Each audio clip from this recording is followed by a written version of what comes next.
spend a couple minutes talking about some grappling. We can make the viewers happy if we want, because they are so lonely. And to them this feels like Christmas. When we appear, they'll wish it never ends. They'll wish it never ends. Don't waste your time on other news channels. We're such a handsome pair. Wrestling news. Don't waste your time on other news channels. We're all so huge down there. Wrestling news. Our knobs. John Cena has called WWE's future unstable. A potential NXT call-up has been revealed, and Chris Jericho has commented on CM Punk to AEW. So John Cena's been chatting away with USA Today. He is, of course, facing Roman Reigns at SummerSlam for the Universal title. But it's not just that. We've got Goldberg coming back once again, challenging Bobby Lashley for the WWE title. There's one of the criticisms of WWE for a long time now has been the reliance on names of the past, nostalgia buys. Yeah. And John Cena has pinpointed this as a potential problem and even called WWE's future unstable because of it. His words, "Man, I wish there was some sort of fountain of youth where I could be a full-time contributor. The longer they continue to bet on an aging prospect, that makes WWE's future a little less stable.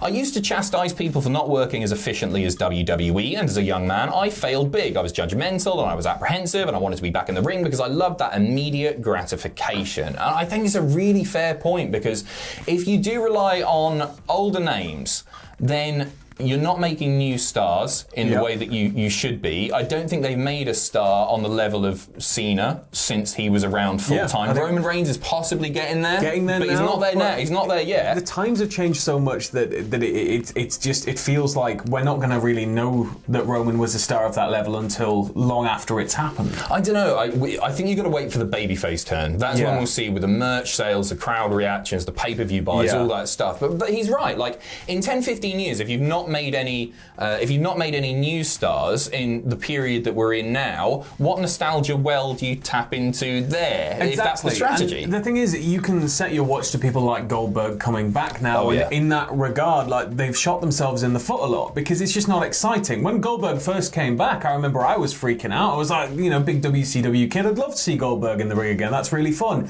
But then when it started just getting more and more convoluted, and then he was coming back and coming back and coming back, it just diminishes the shock of his reappearance each time, and it kind of devalues that talent in doing it, because you're seeing them older and not quite as agile and aggressive as they once were. But I don't know, you're right. If they can't develop new stars and bring people through from NXT and really cement them to follow and maybe dethrone Roman and go from there, I don't know what the hell they're going to do. Yeah, I agree. They're running out of names for these nostalgia buys. There are very, very few people left that they could bring in that would spike those buy rates that they haven't done before. They've done them all to death, unless you're going to get Austin, which is probably not going to happen. I don't think it'll ever happen. Gene Snitsky, there you go. Over to NXT now, and a potential call-up is on the way. According to PW Insider, Kaylee Ray from NXT UK, currently in Florida, and she's visiting the WWE Performance Center. It's unclear as to whether she's going to be appearing for the US brand, the full fat brand, if you will, but she might be at the facility for another reason. But I think it's pretty damn likely, actually. The fact that she's in Florida, she had that massive 600-day reign as NXT UK Women's Champ, and a lot of that was probably due to the pandemic, but they obviously see big things in her, and she is class, and she'll be a really welcome addition to the NXT Women's roster for me. Yeah, I think she's possibly the biggest standout of NXT UK so far. So I think it makes sense for her and her on the women's side. And for her career up to that point and on the indies in the UK, it makes the most sense for her to be going to NXT and getting more exposure, because she's just so well tenured and she's so good in the ring. What else can she do in NXT UK? Like, you can do the title chase thing, but she's had a 600-day reign, right? What are you going to do? Then again, she might just be visiting Viper. Doudrop. She might just be visiting her Scottish pal. We'll let you know if we hear anything nothing new on that. Next up, AEW Looking For Staff.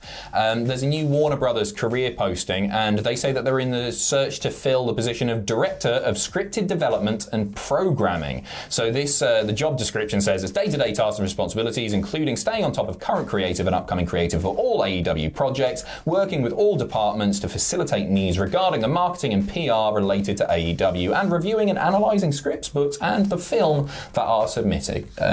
So if you fancy that, I know Ross probably have a go. Yeah, I mean, the whole thing here is it's good that they're looking out for people like this, that stay on top of creative, that are, and you know, WWE probably have divisions of people that do this job too.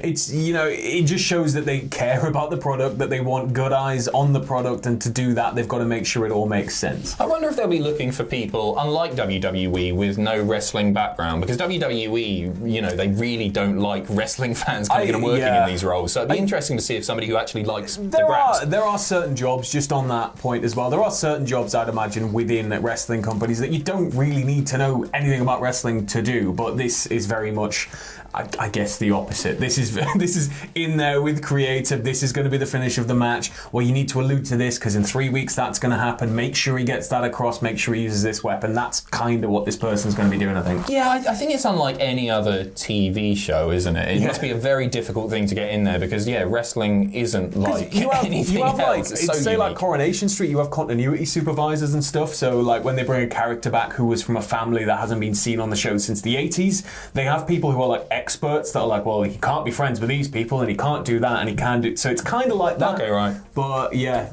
really, really weirdly unique. The former Tom Phillips, now going by his real name, Tom Hannafin, has revealed his post-WWE role, and it's a very exciting one for me. He is going to be hosting Pay Dirt, a Penn State football podcast with former NFL, XFL and Penn State quarterback Matt McGloin. So if you were wondering what Tom Phillips was going to be doing now, sorry, Tom Hannafin, I should use his real name now. That's what he's going to be doing. It's set to debut on August 9th. So if you want to hear those smooth, dulcet tones of Tom Phillips. I really like Tom Phillips. I think it's a shame that he left WWE. Yeah. But there you go. He seems you know what, he's into about Penn State and you know, Penn State as football as well. So it's, you know, college football is one of the, surprisingly for us over here, because we wouldn't dream of watching university sports, but like in America, college sports are huge. So this is massive market for this, and hopefully he's going to do really well. Yeah, I hope he makes a few bob. We are finishing things off with Chris Jericho's comments on CM Punk to AEW. It's all we've been talking about now for weeks, but Chris Jericho's weighed in now. And some of this actually relates to the first story there with the Cena comments as well. He has been speaking to some Kenny McIntosh of Inside the Ropes. So I love Inside the Ropes. I've never heard of him. Hello. And he has been discussing, of course, the CM Punk stuff. Jericho was asked if he would like to see Punk in AEW, and he said, well, I mean, the short answer is, of course.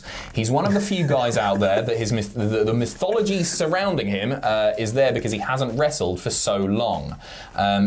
I think it would create a huge buzz that would add to the already huge buzz that we have.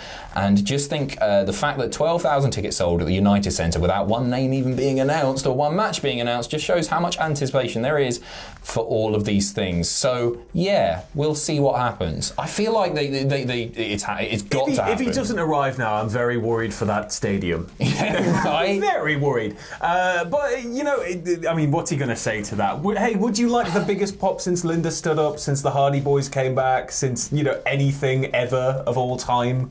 Mm-hmm. Yeah, this is, of course, any company is going to want CM Punk, but as you said, this is all just starting to drip feed in, and it's all starting. All the stars are already kind of aligned. We're just starting to look up and see them. It would just be a massive disappointment now if it doesn't happen. I actually think they're at the point with the way that they dealt with it, and all of their stars have dealt with it, and all the comments that have been made, that if it doesn't happen, then it is actually going to be a bit damaging to AEW. So it's going to happen. There's going to be a huge surprise tonight, everybody, and they're just briefing everybody before the show. Everybody's really hyped, and at the end of the match, sparklers again. Right. He also mentioned the fact that like Punk is one of the only gets left. As we were talking about earlier, he said unless you're going to get Austin, which isn't going to happen, Punk is there. That's the other name that people are absolutely desperate to see. He said he doesn't know anything about it. He doesn't know if Punk signed, which is obviously a load of bollocks. But he's not going to say he's coming. We need a new Rock and Wrestling connection. That's the way to get younger stars. That's us. Did you not? You just did the intro with me. We are the Rock and Wrestling Connection. Us to the companies, Adam. Okay, give us a ring. If not, Cindy Lauper. Hello. I'll take the Director of Scripted Development and Programming job if that's not available. Sam is pretty disposable, to be honest.